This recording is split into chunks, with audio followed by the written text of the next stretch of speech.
ముఖ్యమంత్రి కేసీఆర్ ఎన్నికల హామీలతో పాటు గిరిజనులను పూర్తిగా విస్మరిస్తున్నారని సిపిఎం రాష్ట్ర కార్యదర్శి తమ్మినేని వీరభద్రం ఆరోపించారు.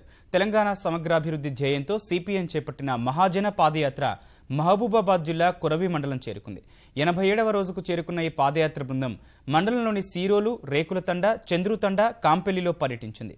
విద్యార్థులకు వసతి గృహాలు ఏర్పాటు చేయాలని తమ్మినేని డిమాండ్ చేశారు.